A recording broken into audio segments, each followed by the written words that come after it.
Galerinha, tudo bem com vocês? Então, nessa nossa aulinha, nós faremos uma abordagem das propriedades físicas dos compostos orgânicos.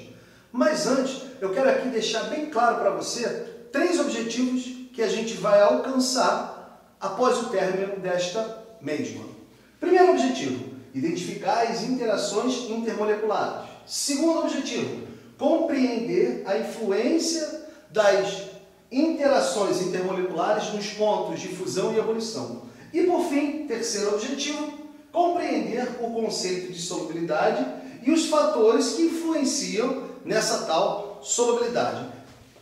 Primeiro ponto da aula, tá? É fazer uma abordagem das interações intermoleculares. Primeira que a gente vai abordar é o dipolo induzido dipolo instantâneo, que também pode ser denominado de forças de dispersão de London. Bem, essa interação ela é bem fraca e vai ocorrer entre moléculas de compostos apolares. É importante destacar para vocês que compostos ou substâncias apolares apresentam um momento dipolar resultante igual a zero. E dos compostos orgânicos, tá? Quem vai apresentar essa interação entre as moléculas dos compostos? Os hidrocarbonetos. Segundo tipo de interações intermoleculares, dipolo permanente, que você pode ver escrito por aí como dipolo-dipolo. É um tipo de interação de intensidade média que vai ocorrer entre moléculas de compostos ou substâncias polares. Quero deixar bem claro aqui para vocês que esses compostos polares apresentam um aumento dipolar resultante diferente de zero. Como, por exemplo, nos compostos orgânicos, aldeídos, cetonas e éter. Então, entre moléculas de aldeídos, entre moléculas de cetonas e entre moléculas de éteres, tá? Você vai ter o tipo de interação dipolo permanente, porque essas tais substâncias, elas são polares. Galera, para a gente finalizar essa nossa primeira parte da aula, ou seja, as interações intermoleculares, falaremos agora da famosíssima ligação de hidrogênio. Bem, a ligação de hidrogênio é um tipo de interação bem forte que ocorre entre moléculas de compostos de substâncias polares. Se eu falo em composto ou em substância polar, é importante lembrar para você que o momento dipolar resultante é obrigatoriamente diferente de zero. Aí você deve estar assim em casa. Estou confuso. Pô,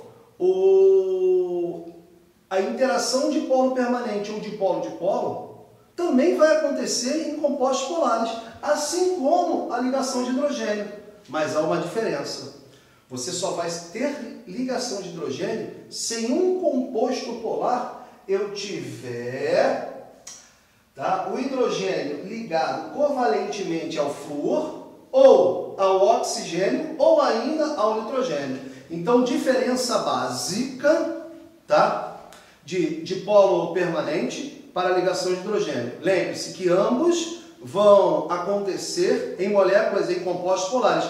Só que a ligação de hidrogênio, ela vai ocorrer se, somente se, nesse composto, nessa substância polar, eu tiver a ligação covalente entre o flúor, ou entre o oxigênio, ou ainda entre o nitrogênio. Essa tal ligação de hidrogênio, ela vai ocorrer, por exemplo, nos compostos orgânicos álcools, ácidos carboxílicos, aminas. Lembre-se que você tem 3 tipos de amina. Você classifica as aminas em primárias, secundárias e terciárias. As aminas primárias e secundárias, a interação entre suas moléculas são do tipo ligação de hidrogênio. Já as aminas terciárias, elas vão se ligar, elas vão interagir através do dipolo permanente. E eu trago aqui uma observação para os senhores. Ordem crescente de intensidade das interações. O dipolo induzido dipolo instantâneo é menos intenso que o dipolo permanente, que é menos intenso que a ligação de hidrogênio. Caminhando aí com a nossa aula, entraremos nas propriedades físicas, que é o nosso objetivo nessa aula, tá? O principal foco. As propriedades físicas, elas dependem fundamentalmente de 3 fatores, que são eles: polaridade, interações intermoleculares e, por fim, massa molar. Então não esquece, as propriedades físicas, elas dependem fundamentalmente de 3 fatores, são eles: polaridade da molécula, as interações intermoleculares e, por fim, a massa molar. O primeiro caso das propriedades físicas que nós iremos abordar, gente, são os pontos de fusão e ebulição. Dentro dos pontos de fusão e ebulição, falaremos de 2 itens. Primeiro item: compostos com diferentes interações moleculares. Quando eu tenho compostos com diferentes interações moleculares e eu quero saber quem tem maiores pontos de fusão e ebulição, não necessariamente saber valores numéricos, mas assim, será que esse composto tem maior ponto de fusão que esse? Será que tal composto tem maior ponto de ebulição que esse? Sem saber os valores numéricos, nós podemos fazer uma previsão. Então, para os compostos com diferentes interações intermoleculares, quanto maior a intensidade da interação, mais energia eu tenho que fornecer àquele sistema para que haja transformação de estado físico.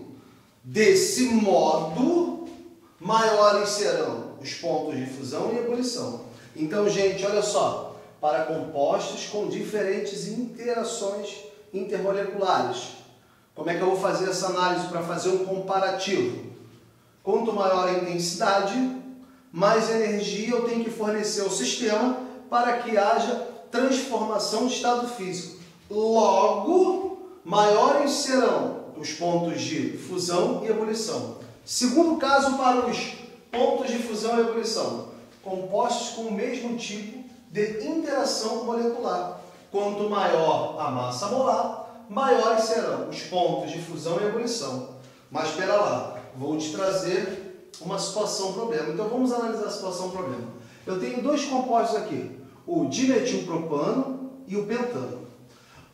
Observe o seguinte, que eles são isômeros, ou seja, eles apresentam a mesma fórmula molecular. Se apresentam a mesma fórmula molecular, logo, eles terão a mesma massa molar. E aí? Para compostos com o mesmo tipo de interação intermolecular, basta eu saber quem tem maior massa. Mas no caso de isômeros, tá? Eles vão ter a mesma fórmula molecular.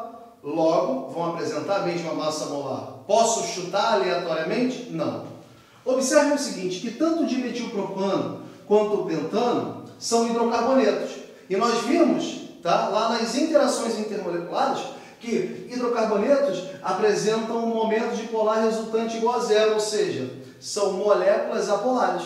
Se são moléculas apolares, entre as moléculas, o tipo de interação é dipolo induzido, dipolo instantâneo. Opa, olha só, mesma massa molar, tanto o dimetilpropano quanto o pentano, mesmo tipo de interação, porque são hidrocarbonetos. E aí? Agora você vai fazer análise na estrutura, na cadeia carbônica. Observe o seguinte, que o dimetilpropano, ele é mais ramificado que o pentano. Então, nesse caso, quando eu tenho compostos isômeros, tá? Em especial, que eu estou falando aqui dos hidrocarbonetos, ou seja, isômeros, mesma fórmula molecular, mesma massa molar. Como são hidrocarbonetos, mesmo tipo de interação. Eu vou fazer a análise deles através da cadeia carbônica. E quanto mais ramificado for a cadeia carbônica, menores serão os pontos de fusão e ebulição. Então, olha só, quem tem maior ponto de ebulição? O pentano ou o dimetilpropano? Pô, Patrick, o pentano ele é menos ramificado comparado ao dimetilpropano. Se ele é menos ramificado, o pentano ele vai apresentar maior ponto de ebulição quando comparado ao dimetilpropano. Galera, de acordo com os objetivos traçados lá no início dessa nossa aula, falaremos agora da solubilidade, tá? Bem, não fique triste, tá? Você deve estar assim, pô, estou entendendo perfeitamente as propriedades físicas dos compostos orgânicos E essa aula já está acabando? Sim, galera. Mas não fiquem tristes. Por quê? Teremos mais novidades, tá? Fiquem atentos. Uma coisa importante que eu quero dizer para você. Não deixe de estudar. Te garanto que lá na frente você não vai se arrepender. Então vem aqui, solubilidade. Você já deve ter escutado assim um dia. Semelhante dissolve semelhante. Essa ideia aqui resume muito bem a teoria.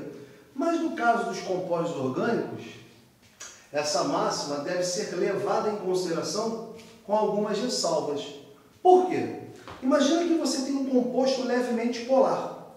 Ele será solúvel em um composto apolar. Agora, ele será insolúvel em um composto muito polar.